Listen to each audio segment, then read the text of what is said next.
make sure, if perchance, we'll fix that later.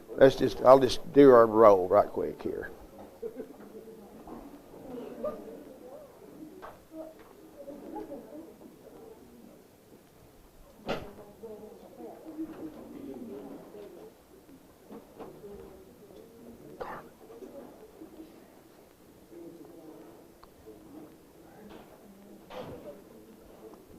Brother Clark ain't here. Larry?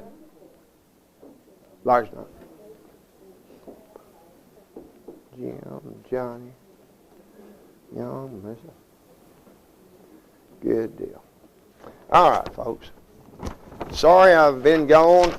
When you get, and I think this only affects the males who happen to be married. You know, not just males generally, but men that are married, especially at my age. You end up finding out right before you're supposed to leave that you've done paid to go somewhere and you didn't even know you was going anywhere. Now, if that happens to you, then you feel you're like the same boat as me. And then it becomes a matter of having to stay home by yourself or go, which is an option, I reckon, for sure. But that'd be frowned upon by my grandkids, and I don't want to do that, for sure. But we're back and listened to Jim, both of his presentations. They were excellent. A whole lot better than I can do. Ain't no reason for me to come across the mountain no more. He can do it. He's got at least 23 more years on him. You can tell that. Just now, he might have to sit to do it, but Jim is an excellent gospel preacher, excellent teacher. And the thing about we oftentimes fail to get out of our study, especially of Old Testament, and maybe to a degree in the New Testament, is that sometimes we fail to realize these were just regular old people like we are. Now we live in a different time frame, you know, and under a different dispensation, under a different law, and a lot of things the circumstances are not exactly the same. But it's almost amazing sometimes when we realize just how depraved and ungodly that people can be, and then you see what's happened just within the last few days, and you say, well, you know, mankind's always been pretty evil, you know. Generally speaking, I used to use the comparison, and I stole it, of course, from somebody who knew a whole lot more than me, that our kids are taught in school that they are really nothing more than educated apes. And that's, of course, because of evolution, atheistic theory. There is no God. There is no standard of right and wrong. Jesus ain't the Son of God, none of that. We're all just here like an animal.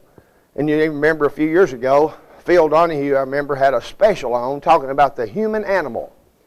Well, is there anything different between a human and a regular old animal? Well, there actually is, because it's humanity that God created in His own image, His own likeness, and He created man to glorify Him. And man is the only thing that has the capacity to reject the very reason why He's created. Everything else does what God created it to do. They don't say, nope, I'm not going to do that today, God. No. Humanity, though, is given the prerogative to decide. And that's why we prize free will so much, and we prize freedom. But freedom is a restrictive thing as well when we take into consideration that we're in a contract. Hopefully we recognize that with other humans, and we have an obligation to them, and they have an obligation to us, and we'd like to be able to get along well and peacefully live and coexist with people who maybe think we're crazy, because we probably think some other people are crazy, but some people just won't have that.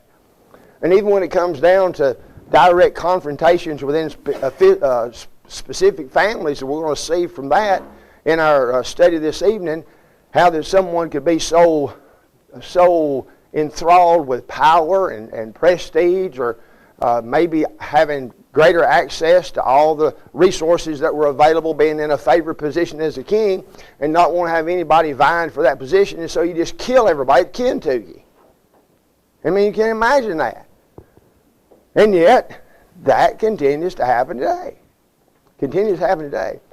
And there's so many things happening on the world stage that demonstrates that mankind is not really just a little lower than the angels, nor, as the atheist says, a little bit above the apes. There are things that human beings do to each other that animals don't do to each other. It's pitiful. So, in his depraved, godless views of things, and his promotion of that which he is determined to go down fighting, to even give his life for, in pursuit of something that's not even close to the truth, is sad. And so if there ever was a time in history in which there were more people that needed the gospel than now, I don't know when it had been. But it seems to be difficult to get people to sit down long enough to think about it. There's no such thing anymore as a discussion over a kitchen table over a difference. Now it's run to the opposite side of the building and get you a gun and we'll meet in the middle. You know, we want to settle it that way. Instead of letting intelligent minds look at evidence and then based upon that evidence draw conclusions that are necessary from that evidence. And the thing is, we expect that in every area of our lives, but for some reason, when it gets to spiritual matters, when it gets to spiritual truth, when it gets to divine revelation, then that's out the window. And now we just sort of say, well, this is what I believe, and this is why I believe it, and I come from a long line of people that always believe this, and so I'm going to keep on believing it. Well, what about if you would do a little investigation and see if maybe, possibly, you might be wrong about something? No, I'll never admit I'm wrong. Well, if you're in a math class and you take that position, then you're going to keep on taking that same math class, at least when I was in school you did, until you graduate from that class. Now they might just push you on, get you out of the room, or tired of looking at you. But our allegiance to the truth should run in parallel lines with our attitude and action in the world in which we live. Everything outside of what we would say the confines of the church building must be in accordance with what God has revealed for us to do. And sadly, even here, God's chosen people in the nation of Israel failed miserably so many times. Imagine them being supposed to be a light to the Gentiles. You talk about failure to accomplish the very reason why you exist. They did that all the time. They were not a light to the Gentiles. And matter of fact, the Gentiles made light of God because if this was his representative people, then what are you talking about? You know, we're as good as they are, and in many respects they were. But they serve as examples for us. So let's look as we begin here in chapter 8. And if hopefully you already noted here, and I guess I ought to get there before I say to get there. If you'll notice the first few verses, say the first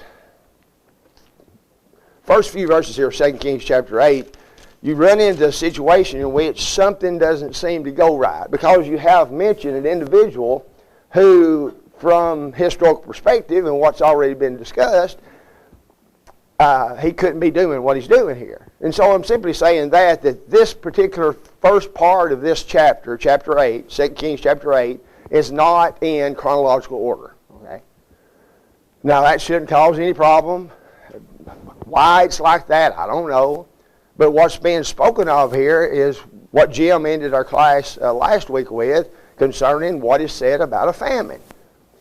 When you start thinking of famine, that seems familiar. Isn't that the reason why you had the Shunammite woman and that whole situation with her being able to sell her oil, and she didn't have enough pots in her own house and borrowed pots, and of course you can accumulate a whole lot of Tupperware. Now that used to be the go-to thing, Tupperware. I don't know if they even have Tupperware no more. That's about the only plastic container. And so people would think they had enough Tupperware, but if you realized you were going to have an abundance of oil that you could actually use and sell to sustain yourself and your family, then maybe you'd have a few more Tupperware parties. They used to have Tupperware parties back in the day, you know, like people have all these different parties to get stuff that girls can use as an excuse to buy something they don't really need. Anyhow, that's another matter all entirely. We'll stay away from that. So the fellow that we're introduced to here, and I want you to know, and it'd probably be better for us to actually go to the parallel account of what's said here, beginning here in before verse 16, but go to 2 Chronicles chapter 21, because there's actually more information concerning this particular period of time than we have in 2 Kings chapter 8. And we might note that, before we do that, we might note here in chapter 8 of 2 Kings that Elisha has this confrontation with this woman whose son has been healed, has been raised from the dead, and she comes to Elisha and says, after he'd said there's a famine in the land, the famine in the land lasted 7 years. This is the same widow, this same woman from back in chapter 4, verse 35. And then the woman arose and after the saying of the man of God, went with her household, sojourned in the land of the Philistines 7 years. Now, here's a little side issue here. I didn't even know this until yesterday, I guess, or the day before, maybe Saturday. The Philistines. When you hear the word Philistines, I mean, when I hear the word Philistines, the first person I automatically think of is Samson. You know, I don't know who you think about. But, of course, the Philistines were a thorn in the side of the children of Israel throughout their whole existence. Now, of course, here she's sojourning in that territory, so there's no animosity, obviously, that she shouldn't be there. There's no danger at all. But I just found out that the reason why that the area that is designated as Palestine is because that's a slur to the Jews, and it's actually a word that comes from the enemy of the Jews always, the Philistines. Did you ever heard that? Had anybody ever heard that? Have you ever heard that, Rick? I had no idea. Now, I remember on one occasion I made a comment about Palestine, and I was just talking about Palestine in the same general way as Canaan, you know. And so, well, you better not let a Jew hear you say that. Well, I didn't know what they was talking about. And then I was enlightened at 67 years old and finally realized that there's a slur attached to the term Palestine, and that was actually a term that was used as a perverting of Philistines or Philistine, and it was an affront to the Jews claiming to be God's people. So now, you know, yes, in certain company, then you'd say, well, how am I going to refer to that little old plot of land over there they're always killing each other over? You know, maybe not use Palestine anymore. I don't know. But I didn't realize that until just yesterday. And so, of course, she ends up coming home, and what is her desire to get when she comes back home from being away during this famine? What does she need back? She's been away, and somebody's been taking care of her or maybe taking over her property, and she just simply wants her property back, her house back. And, of course, the king is petitioned, and she ends up getting that back as all would expect. But see, here mentioned is Gehazi, but Gehazi, of course, is he running around here leprous and doing this? No, this is the indication that this is not in chronological order. This could not be taking place at the period of time in which it's said in this context. Now let's turn to 2 Chronicles chapter 21.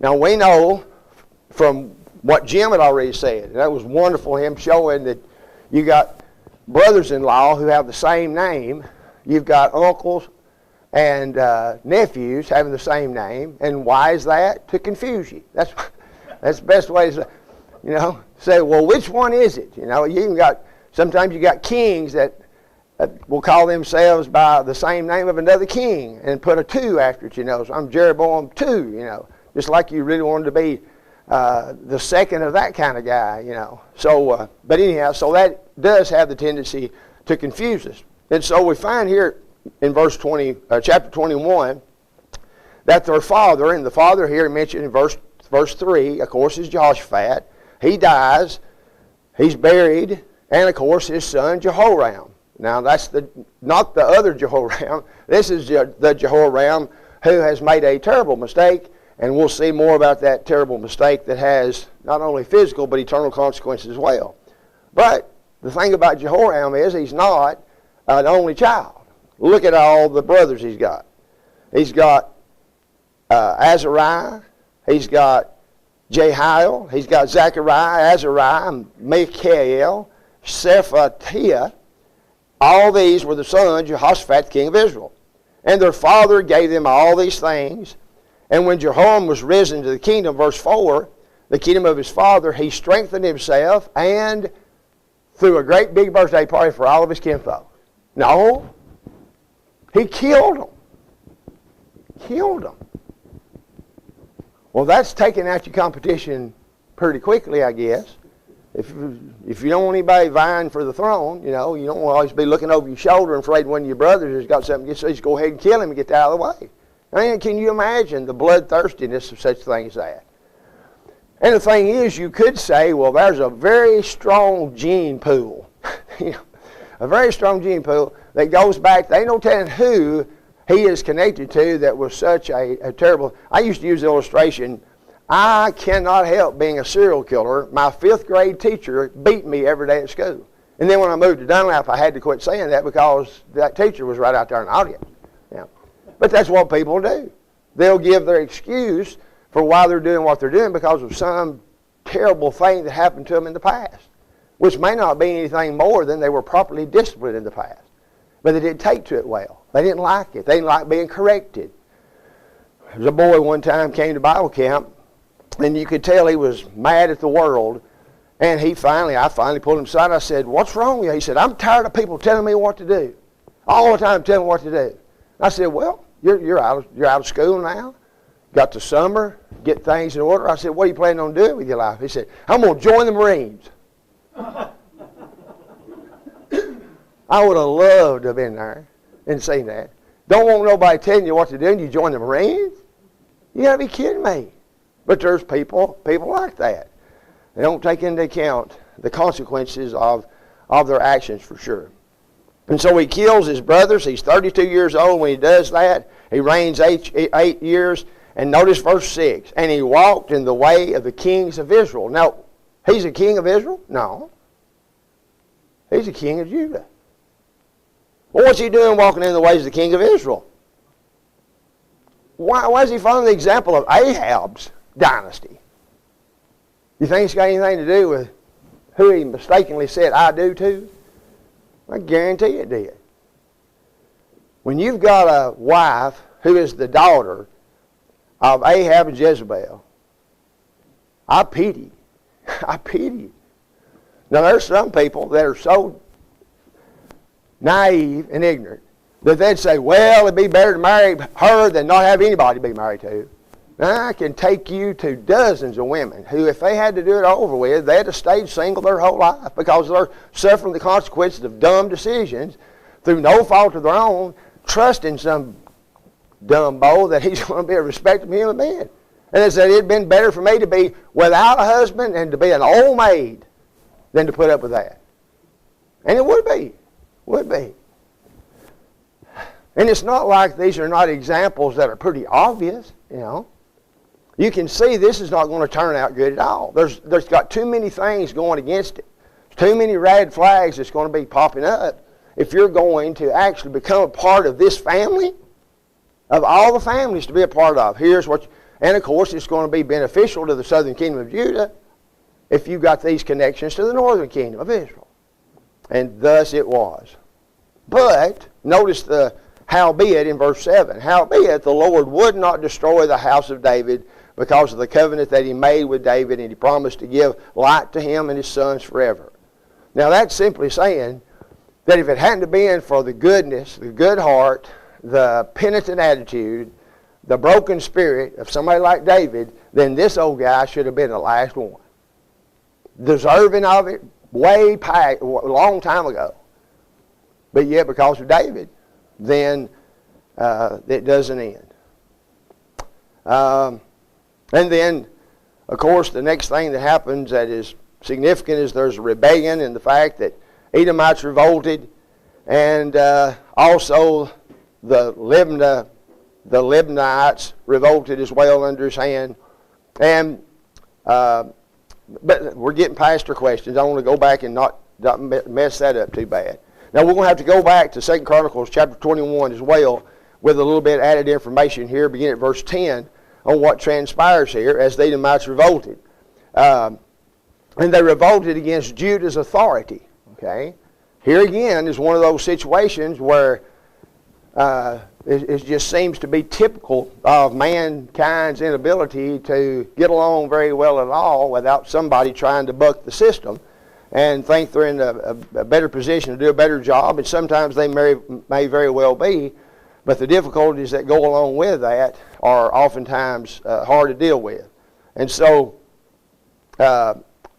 notice in verse 12, and there came a writing to him from Elijah the prophet, thus saith the Lord God of David thy father, because thou hast not walked in the ways of Jehoshaphat thy father, nor in the ways of Asa, then you've walked like the kings of Israel. You have made Judah and the inhabitants of Jerusalem to go a whoring, like to the whoredoms of the house of Ahab. Also they've slain thy brethren, in thy father's house which were better than thyself. Now that's significant.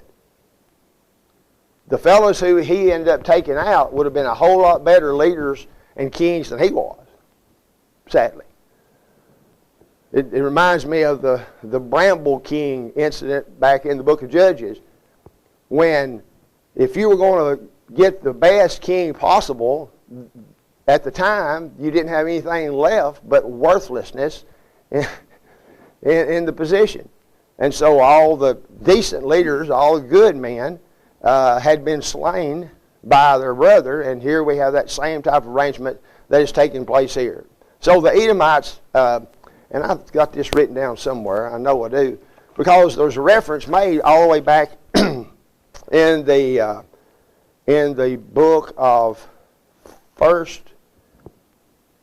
Genesis. Genesis chapter 27. I ran upon this, that when Edomite revolted against Judah, that this was a fulfillment of what Isaac had foretold all the way back in Genesis chapter 27. So let's look and see if you can see in that, back in Genesis chapter 27, at verse 39 and 40.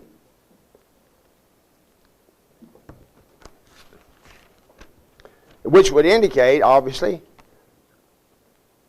that if Isaac is making this statement, and this statement is a prophecy, then God is speaking through Isaac. Isaac will be properly classified as a prophet, a spokesman for God, and here's the fulfillment of that which he said. Genesis chapter 27. Whoever gets there first, read those two verses, please. 27 verse 39 and 40. Then Isaac his father answered and said unto him, Behold, your dwelling shall be of the fatness of the earth, and of the dew of heaven from above. By your sword you shall live, and you shall serve your brother, and it shall come to pass when you become restless, that you shall break his yoke from your neck. All right, so the idea of a broken yoke is freedom from the authority of or the subjugation of another. And so obviously there's probably not just one time in which that happens, but multiple times with individual groups. Maybe not the total country, but the constant struggle, such as, presently. Brother Woods wrote a book back in one of the end time events of the last 40 years, maybe 50 years. Wrote a book, it was called An Explanation for the Troubles in the Middle East, or something like that. Real long title. And of course, everything that he said in that particular book was true a long time before he said it. He simply accumulates what the Scripture teaches relative to the matter of the impossibility of certain groups to ever get along, because the animosity goes all the way back to Abraham. And that's simply what we see today. And to make a statement such as I think is indicated by not only Scripture, but the conclusions that Brother Woods brought in that particular book, was that there's no way, as long as there are Jews and some Arabs that exist, there's no way they're going to get along. It's going to be a continual, constant thing. As long as one's alive, then he's going to carry on the legacy of absolute heretical, terroristic mentality to eliminate a whole group of people. And you think, and of course that's not what we're talking about here, but an occupied territory would seem to indicate that here was a territory that once was owned by a group of people, and now it's been taken away from them, or they're enslaved within their own territory. There ain't a bit of truth to none of that. None of it. I mean, the Bible tells you that. And then you take a little bit of history and say, at which point in time was there any Arab nation that was in charge of this particular territory? It's never been. Now, you can go back through all the treaties and all the colonialism of not Great Britain, but, well, what do you call the whole group? Europe, not who? United Kingdom. I could not think of that. Having pieces of ground all over the world and all. The decisions that were made in accordance with what people in powerful positions had the ability to do, and obviously much of what we hear today, as is the case with just about anything. If you hear somebody claim to be an expert, right then, don't listen. If they claim to be an expert and the popular media is putting them forward, then you know they're lying through their teeth. I mean, I wish that wasn't the case, but it's been proven too many times. And it's not like, well, it might rain next week. No, it's if we don't do something right now, we're going to die because the earth's going to be flooded and we're not going to have anywhere to live. And there ain't a bit of truth to that either. But we've been brainwashed into believing what so-called experts have told us so long that we're nothing more than sheep in so many regards, and it makes me sick at my stomach. What does that got to do with this? I don't know.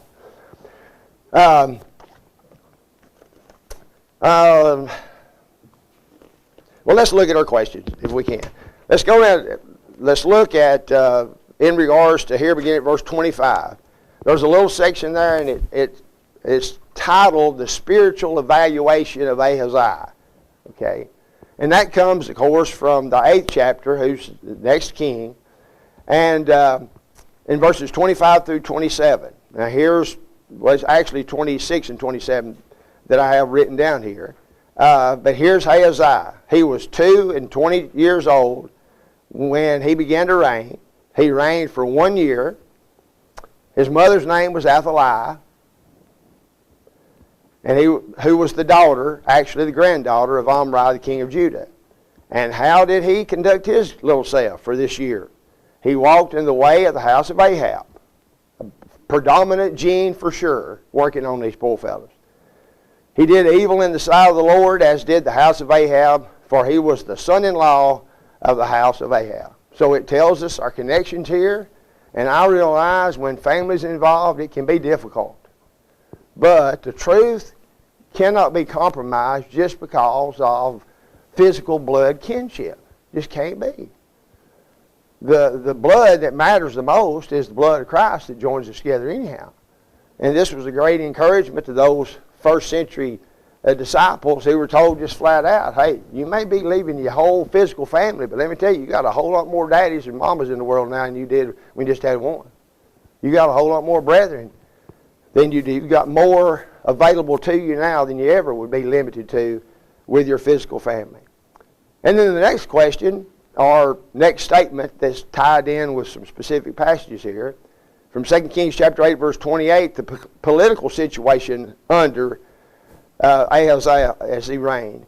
Verse 28, he went with Joram, the son of Ahab, to war against Hazael, king of Syria, at Ramoth Gilead. And the Syrians wounded Joram, and King Joram went back to be healed in Jezreel of the wounds that the Syrians had given at Ramoth when he fought against Hazael, the king of Syria. And Ahaziah, the son of Jehoram, king of Judah, went down to see Joram, the son of Jezreel, in Jezreel because he was sick. So here we got not only the connections here from the political standpoint, but from the family standpoint as well. And remember, one of the things that was carried out by Elisha was anointing this king to take the place of the previous king, and he carries that mission out well. The next question, what mission did Elisha send one of the sons of the prophets on? What was the mission he sent him on? Well, again, here we're going back to 2 Kings chapter 9 now. 2 Kings chapter 9, beginning verse 1. And who are these people, these so-called sons of the prophets? Is that something that we've got a whole lot of Bible information on? Well, we really don't. You know, I mean, I've seen putting together all that's available relative to the sons of the prophets, which would lead you to think that likely those who were genuine literary or speaking prophets, one would actually have school-type sessions. That's what I would think it's in, like schools of preaching. And then you have individuals who were determined enough and dedicated enough to God's will that they could receive assistance and training at the hands of an inspired man. I mean, you got to take advantage of stuff like that for sure. And so it seems to fit very well with the modern concept of congregations, groups of Christians in a location such as maybe in the basement here at Greens Lake Road, having a class and trying to better learn God's will and feed off each other and being able to do that. And I guarantee it was good for the old preachers the old prophets, and it was good for the young preachers too, or the young prophets. So obviously, if we had any more information on it than what we have, then we'd draw other conclusions. But that seems to be satisfactory for me anyhow. And so here's what happens. One of the children of the prophets said to Elisha told one of the prophets, one of the sons of the prophets, "Gird your loins, take this bottle of oil in thine hand, and go to Ramoth Gilead." I reckon why he's going there. He's going to anoint the king. So he comes there. Look out for, there's a fellow there by the name of Jehu. He's son of Jehoshaphat, son of Nimshi. Go in and make him arise from among his brethren. Carry him into the inner chamber. Take the box of oil, pour it on his head, and say, "Thus saith the Lord, I have anointed thee king over Israel, and open the door and flee and tarry not." And better than the last young prophet that went out of his way to speak against the altar and dealing with Jeroboam. So he does just exactly what he's told to do. So what was the mission that Jehu was given?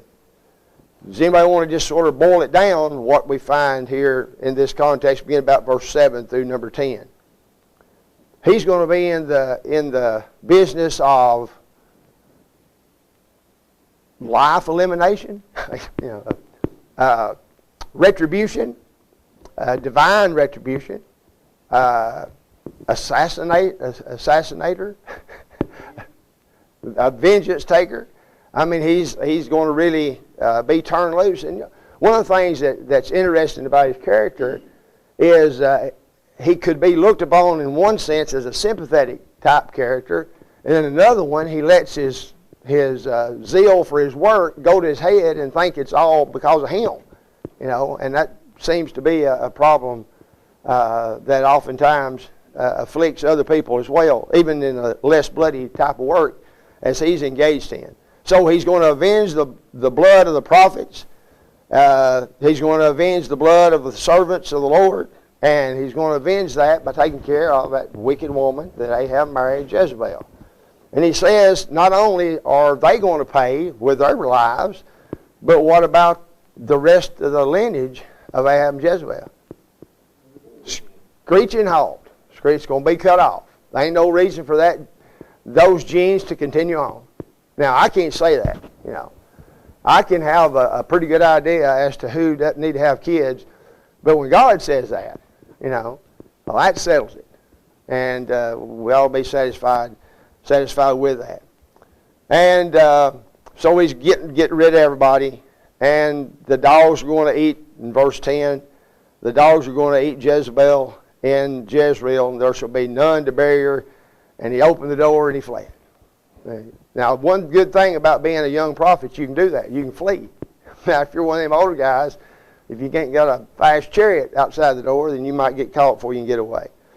So how did Jehoram die?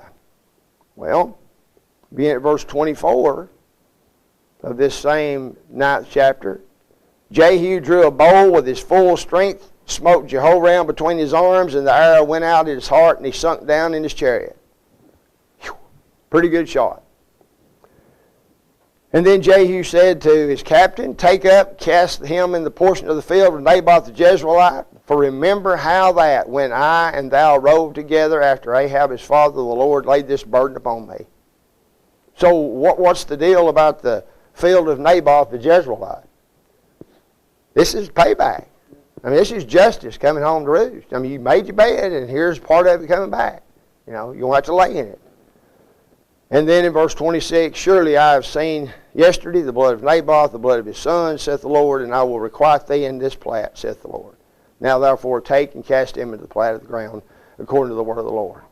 So other than wicked people being taken out of the picture, then it's almost repetitive as to how this happens at the hand of Jehu.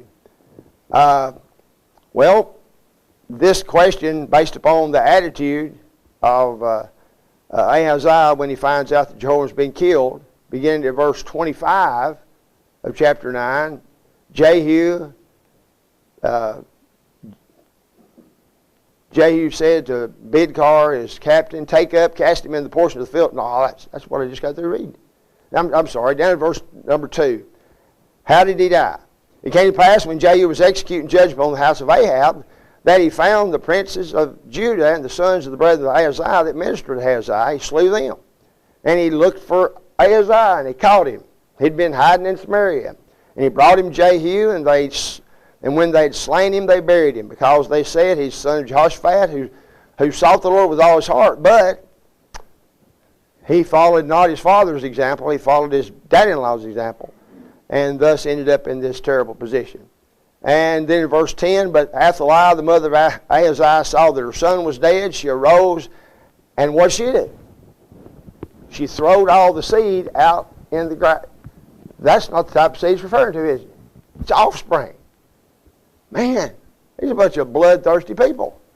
And we're not talking about killing strangers either here. You're talking about killing kinfolks. Very, very close kinfolks. So, a little lower than the angels? A little bit above the apes? Maybe not that far above the apes in some instances. Because that's the way they act, oftentimes.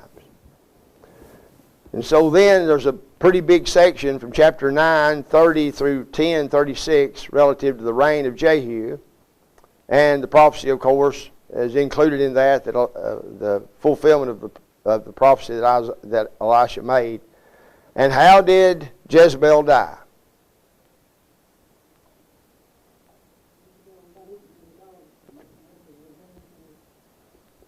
It was a gruesome sight, for sure.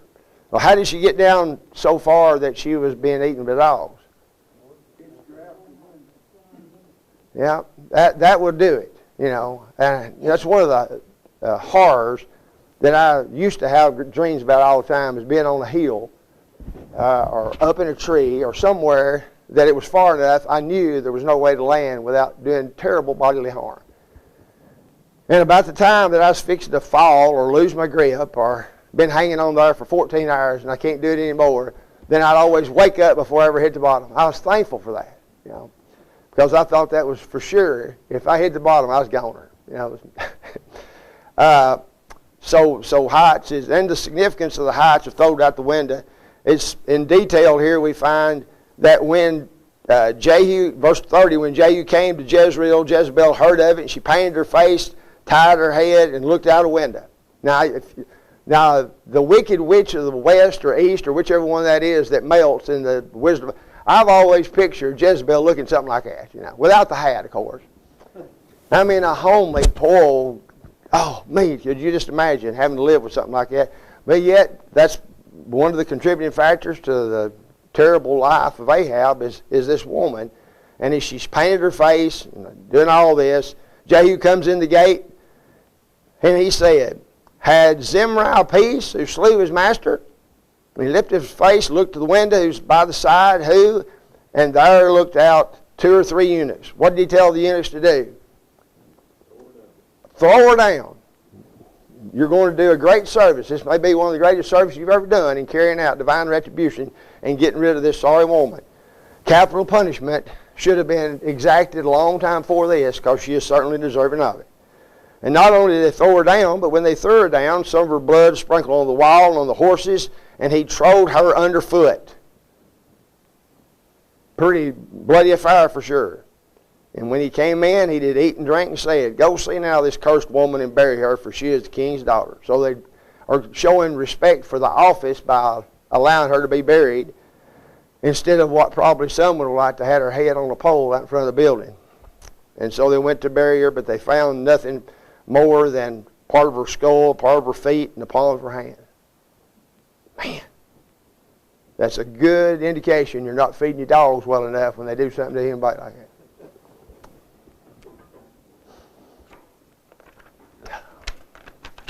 All right. And then, of course, the next 2 verses, wherefore they came again and said, this is the word of the Lord which he spake by the servant Elijah the Tishbite, saying, in the portion of Jezreel shall dogs eat the flesh of Jezebel. So something so particular as that, as to how this woman is going to die and what's going to happen to her body, Well, how could he make a prediction like that? He had to write that after it already occurred. You can't say something's going to happen in the future and be so precise unless there's a supernatural element to it. And that's, of course, the problem in much of the world today, even among so-called Christians, is they take a liberal view towards the inspiration of the Bible and try to remove every supernatural aspect of it, which removes its power to begin with. Don't make any sense, but it's as if it's nothing more than general rules you could find in Reader's Digest, which is not the case at all. What happened to the 70 sons of Ahab in Samaria? Well, we got to go to the 10th chapter at verse 11. And who is that famous and getting famouser all the time slayer of big and little? Well, Jehu is involved in his work. And so verse 11 says, he slew all the remained of the house of Ahab in Jezreel and all his great men and his kinfolks and the priests until there was none remaining. Now, at some point in here, you figure there's some people starting to try to figure out how connected are we to this guy, you know? Because if we're too connected to him, then we're going to be off too, you know? So these are real events that are happening. You know, of course, as far back as I can remember, people used to try to get away from or even kindly rebuke for saying something about a story in the Bible. But the thing is, it is a historical story. It is a divine recollection of events. And so it's, if you're going to cast light on something, then you could do a better job of using a different word other than story. For example, remember in 2 Timothy chapter 4, verse 2, or beginning at verse 2, people sometimes will get to the point where they'd rather have fables. Now, a fable is a story, but the definition, it's a fictitious story. You got talking dogs and cats that get married. You got all kind of dumb stuff happening. But that's a fictitious story. And people sometimes love fictitious stories more than they love the truth. But when we read the account of these individuals, how they treat each other, they're just real people. Their motivations may be extreme, but you know, you don't really have to go that far away from where we presently are to find people whose extreme views would result in stuff like this. And the only thing that's hindering them is the opportunity. Because when they have the opportunity, they do the same type of stuff.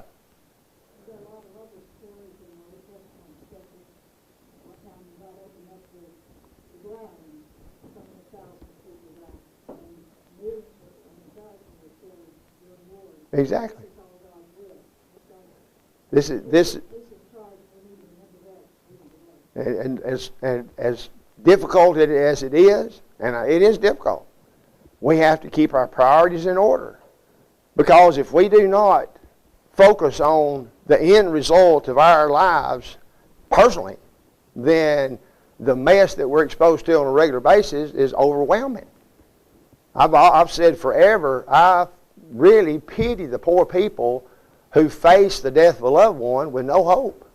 I don't know how you can handle it. And that's not a position that you have to be in. That's the thing. Nobody's forced into a position of denying the authoritative standard of God and His Word. And yet, sadly, we've got plenty of work to do for sure. All right, one more question real quick. Number 3. Why were the 42 brothers of Ahaziah put to death?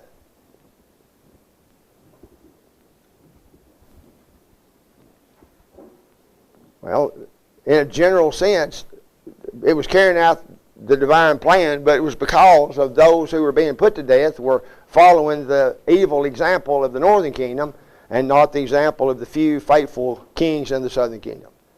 And we will stop right there, y'all.